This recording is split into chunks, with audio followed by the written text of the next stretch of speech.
Remember, this is the time of year everybody feels like they can win the championship, and everybody who was in the top 5 last year feels like they can win. We can go 8-8.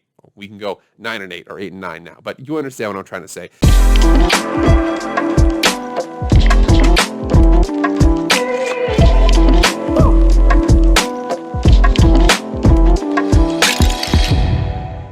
What is going on, everybody? Happy Friday. Thank you so much for coming back to Master Football with Jake. Let's get after it. Everyone, this is Jake with Master Football. All things pro football, all things college football, all things video game football, anything related to American football, we discuss it on this show. We got a lot going on. Right now, we are currently a couple days, this coming Tuesday, we're a couple days away from the start of NFL training camp. So there's going to be a lot of news coming, a lot of things going to get going. Basketball season just ended. Congratulations to the Milwaukee Bucks on winning their second championship ever. We are going to be getting into NFL football and college football soon. Madden's coming out. It's football season, man. It's right around the corner. All right, everybody, before we do anything else, please, I would really appreciate it if you subscribe to my channel. Went down, hit that red subscribe button. We are graded on that. That is one of our key indicating factors. I'm doing my best to make it a quality show, okay? But if you do that, it would really help out the traffic of the show. Hit the like, share it with your friends, anything like that. Get in the comments. All of that helps me out.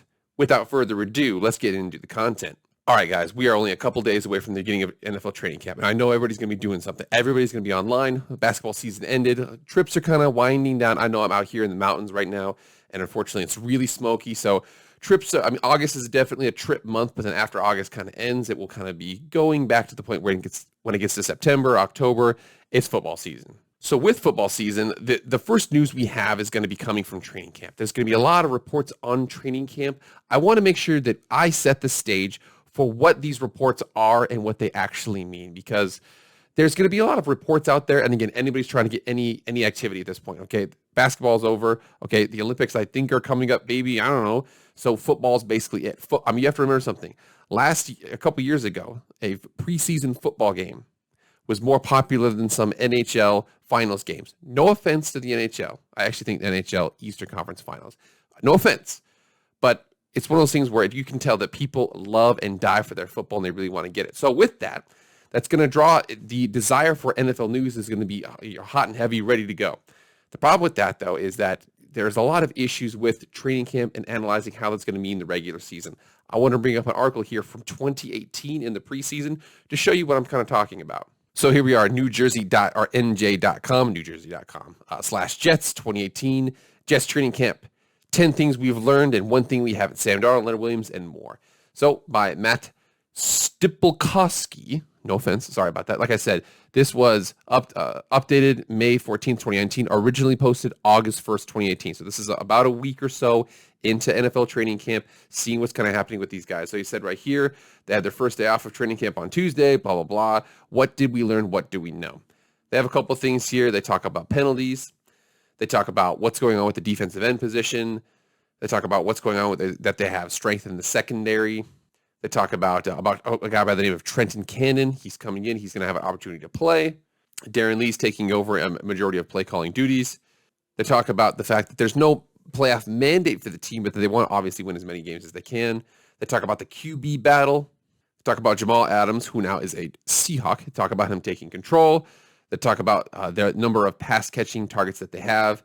They talk about how nobody's really injured, and they talk about what is Sam Darnold thinking? What is he doing? What's going on here? I think this article has a small window into a bigger perspective of things. I have 5 keys here on my trusty notepad. I have 5 keys here that I think we really need to understand when you hear about a training camp story. I'm going to be reporting on training camp stories. I'm going to be tempering them with some of the expectations. I want to let you know what these expectations are and how you can take that going forward once you hear about this position, that position, and so on. Let's get into it. All right, the first of my things that I have right down here, it says, you can tell just about nothing from running backs in shorts. Now, I know that right there is, obviously, you can tell not a lot by a lot of players in shorts. Some players look fantastic in shorts, especially the outside receivers who can show their athleticism and grace and speed and things like that. But any position where you're going to be heavily dependent upon breaking tackles, especially for running backs. Running backs, their big aspect is they need to be tackling full speed, and they need to be able to break those tackles. So you'll be able to see a thing here. I'm going to show you some stats on Trenton Cannon, what was happening with him heading into the season, and what he actually eventually turned out to be. Let's get into that. So right here in this article, it says that Cannon has a chance. 6th round pick Trenton Cannon entered camp mainly competing for a role as a kick returner and punt returner, but he's been terrific through 4 practices, showing exceptional speed to the outside and occasionally flashing some solid vision and agility between the tackles too. That's important for the rookie because the Jets' 3rd running back option, Eli McGuire, is now down with a foot injury. That leaves a void, and it looks like one Cannon could feasibly fill if he keeps impressing. How did Trenton Cannon's season turn out? So Trenton Cannon, running back, like I said, this was his rookie year with the Jets, 2018. He played in all 16 games. He started 0. He had 38 attempts, 113 yards, and 1 touchdown. And he had 25 targets, 17 catches on 144 yards, and 0 touchdowns.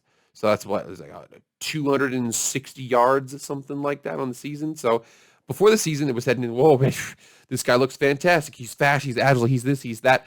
For running backs especially, until they can show you breaking tackles, it doesn't really matter what you do, how you look with shorts on, because that's one of the most important things. I know that this is a bad name to bring up, but Ray Rice, I know. Ray Rice was really good. He wasn't particularly strong. He was strong, but he wasn't amazingly strong. You know, he wasn't particularly fast, but he was really good at breaking tackles, forcing people to miss, and so on. Whatever that combination is, he was very good at it. For running backs, until I see that on the field with pads, I don't want to hear how you do in shorts 4 practices into the preseason. The next one on my notepads here is QB battles are clear to understand. I want to make sure we're clear about that. Running back battles, we'll see. Until you get pads on, we don't know. Quarterback battles, they do typically end up a little bit clear. Reason being is because running backs, you don't want to put a lot of tread on their tires. They've got a finite amount of carries in them. You don't want to be wasting them. Quarterbacks, there's a finite amount of preseason snaps that you can get. So you want to make sure that your guy, if you've got 10 reps for your team, you want to make sure 7 go to the starter, 2 to the backup, and then 1 to the 3rd string guy or something like that. You want to make sure that your starter gets as many as possible. So right here it says wide open QB battle. Bowles made it very, very clear after Monday's practice that current quarterback depth chart goes number 1, Josh McCown, number 2, Teddy Bridgewater, and number 3, Sam Darnold. But with Darnold now in camp and both McCown and Bridgewater underwhelming through the first 3 days, the battle to start week 1 is officially on and completely wide open. Eventually, it did turn out to be Sam Darnold. Like I said, he wasn't there for the first couple days. He shows up. Sam Darnold eventually won the job. Teams don't like to mess around with who is the quarterback, who isn't the quarterback, blah, blah, blah. They typically find a guy and stick with them. I know that right there it said that quarterback position was wide open, but as soon as Sam Darnold got there, it became very, very apparent that he was the guy. Okay, a big one here. Number 3, defensive positions are unclear on how they will turn out as well, especially depth positions. In this article, it says strength in the secondary. I'm going to start right on here. But this camp has shown some serious depth at both positions, with Derrick Jones stepping up to consistently make I assume that means to make plays, from his cornerback spot, and Doug Middleton taking full advantage of the extra reps left by May's injury. So, our dear friend, Mr. Derrick Jones. Here's Derrick Jones' profile right here. So, again, he was playing for them. This was right before his 2018 season, so he had the 2017 rookie season, comes in, was showing some depth, showing some promise. Man, this guy looks pretty good. Well, it turns out that he played in 1 game. He had 3 solo tackles, and the very next year, right before the season, this is August 2019, right before the season, he failed the physical with the Packers. How defensive depth and how 2s do against 1s is completely different than how 2s do against 2s. I really feel like that Derrick Jones guy, again, no disrespect to him, making it to the league is super, super rare, but man, it is so hard to stick there. And even if you look good in practice reps, until I see you on the field against 1s, I don't want to hear how much depth there is for you, okay? 1s versus 2s, there's nobody's 2s that can be anybody's 1s. All right, number 4 here of these things is reports concentrate on unknown quantities. Here we go. It says plenty of passing targets. Everybody knows about Jermaine Kearse and Robbie Anderson. Done.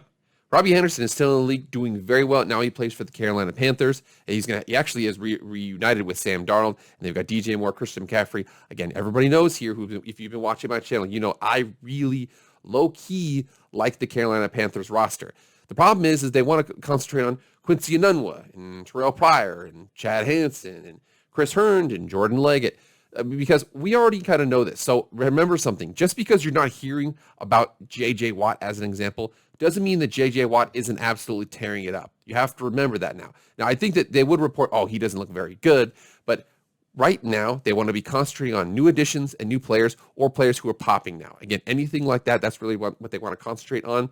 That doesn't necessarily mean that your star players are dipping in production in any way. And the last one, but not least, this is kind of a bonus one, but it says it's all about optimism. Who is flashing? Big reason why. I remember a couple years ago, I'm a Raiders fan. A guy by the name of Ray Armstrong, former safety from the University of Miami, switched to linebacker. He looks good. Who's the guy flashing so much? Ray Armstrong. Ray Armstrong. Bam, he's flashing. This guy, that guy. You can definitely tell who has a step up from where they used to be. A big one, too. Ray Armstrong didn't necessarily work out, but Darren Waller did. They pick up Darren Waller, and everybody's like, who the heck is this guy? Man, this guy is a stud. These reports you're going to see are who is flashing, okay? Now, they aren't going to say who's not flashing, who's anti-flashing, meaning if you're having a bad training camp, unless they can see you visibly struggling, the team does a pretty good job of kind of shielding that, and they won't highlight you. So as an example, I keep on going back to my Raiders. They stick to what you know. There's a guy by the name of Damon Arnett from Ohio State they picked a couple of years ago. Has not been playing very well recently. Recently got overtaken by Casey Hayward, a more veteran corner. So you can see that there's no reports in there on Damon Arnett. It's more so what's going well, what's going well, what's going well. Remember, this is the time of year everybody feels that they can win the championship, and everybody who was in the top 5 last year feels that they can win. We can go 8-8. We can go 9-8 or 8-9 now. But you understand what I'm trying to say. There's so much optimism at this point. So that's the reason why these reports, all they concentrate on is optimism. You don't report on a tragedy until a couple weeks into the season when you can start to see things in the win-loss column.